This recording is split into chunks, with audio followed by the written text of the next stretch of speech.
একটার দাম 12 টাকা। তুমি একটা দিয়েছো ওই জন্য ওটা কমা দেন আমি যত পাবো।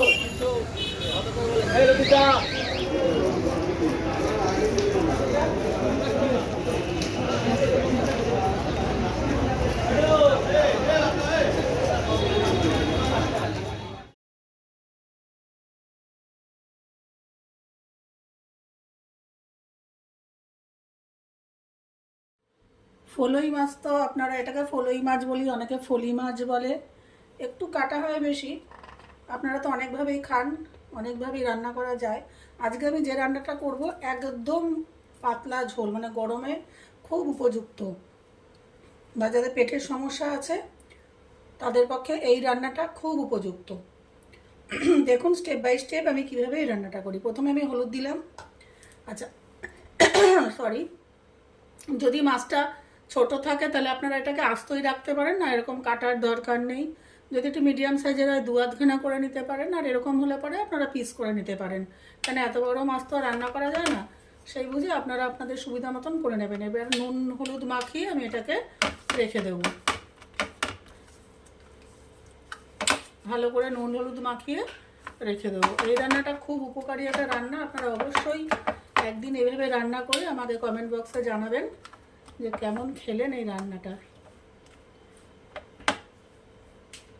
আমি একটা কড়াই নিয়েছি, দিয়ে দিচ্ছি সর্ষের তেল। এই রান্নাটা পুরোটাই আমি সর্ষের তেলে করব।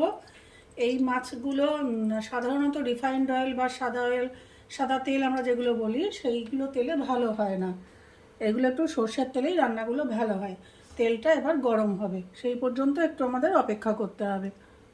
তেল গরম হয়ে গেছে, এবার আমি মাছগুলো দিয়ে দেবো।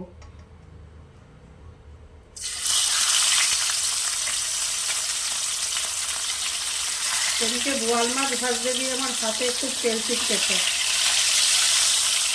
তাড়াহুড়ো করে হাত দিয়েই ছেড়ে দেই, কিন্তু লেগে আপনারা এরকম খুন্তি দিয়ে মাছ ছাড়বেন, তাহলে শেষ। এগুলোকে আমি একটুখানি ভেজে, বেশি কড়া ভাজবো না, মোটামুটি মিডিয়াম ভেজে তুলে নেব। মাছগুলো ভাজা হয়ে গেছে, এবার আমি এগুলোকে তুলে রাখবো। এর থেকে বেশি কড়া মাছ আমি আর ভাজবো না। আপনারাও এই রকমই ভাজবেন, এর থেকে বেশি ভাজা যাবে না। মাছ ভেজে তুলে নিয়েছি, এবার আলুগুলোকে আমি এভাবে লম্বা করে কেটে নিয়েছি। এবার দিয়ে দেবো আলুগুলো।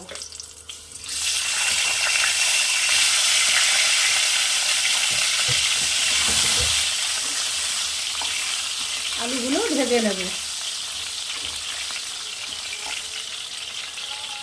দিয়ে দেবো অল্প একটু হলুদ, লবণ। আলুগুলো ভাজা হয়ে গেছে মোটামুটি, এর থেকে কড়া ভাজবো না। আলুগুলো তুলে রাখবো।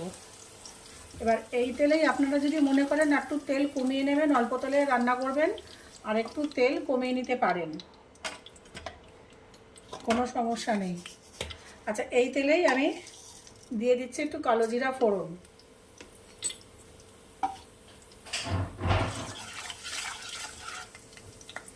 এরপরে দিয়ে দেব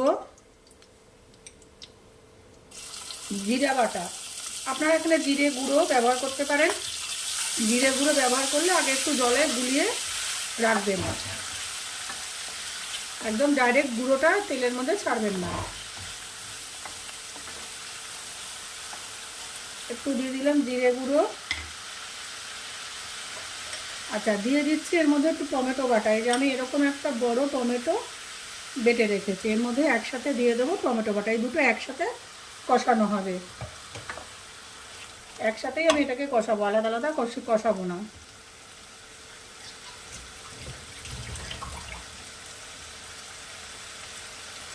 দিয়ে দেবো সামান্য পরিমাণে হলুদ,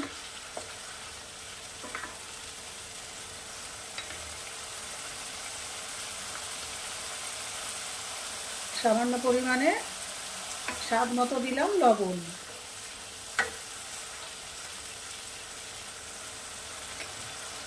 এবারে দিয়ে দেব কয়েকটা কাঁচা লঙ্কা। কাঁচা লঙ্কাটা আমি জাস্ট একটুখানি হাফ করে নিয়েছি। আপনারা ইচ্ছা করলে কাঁচা লঙ্কা বাটাও ব্যবহার করতে পারেন, আবার এরকম চিড়েও ব্যবহার করতে পারেন, বা পুরোটাও চিড়ে দিতে পারেন।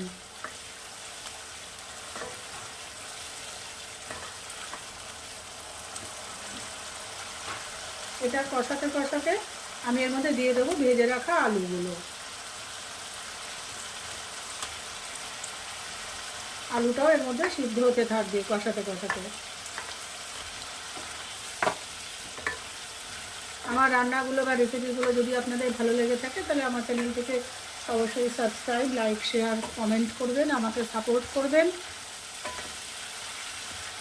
যাতে আমি আরও অনেক ধরনের রান্না আপনাদের সাথে শেয়ার করতে পারি।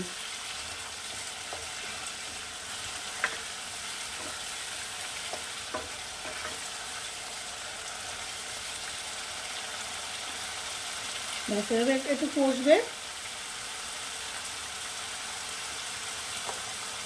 এবারে দিয়ে দেবো সামান্য পরিমাণে একটু জল, পুরো জলটা এখন দেবো না, জাস্ট মশলাটা যাতে ভালো করে কষে যায়, মানে আমি সাঁতলিয়ে নিতে পারি, আলুটা যেন একটুখানি ভালো করে সিদ্ধ হয়ে যায়, সেজন্য সামান্য পরিমাণে একটু জল দিলাম। দিয়ে এবার এটাকে ভালো করে কষিয়ে, মশলাটা যাতে না পড়ে যায় সেই জন্য একটু জল দিয়ে দিলাম।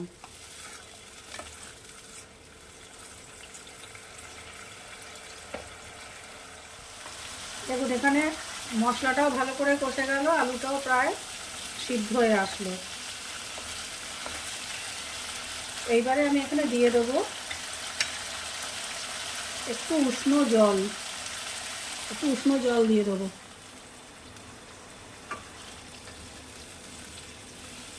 ব্যাস এবার এই ঝোলটা ফুটে উঠবে। ঝোল পুরো ফুটে উঠেছে। এবার আমি দিয়ে দেবো ভেজে রাখা মাছগুলো।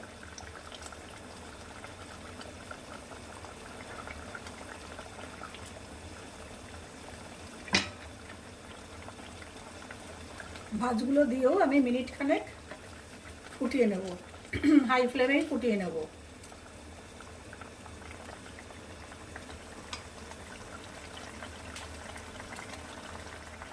মিনিট খানেক ঝোলটা ফুটে উঠেছে, একটা অপূর্ব স্বাদ।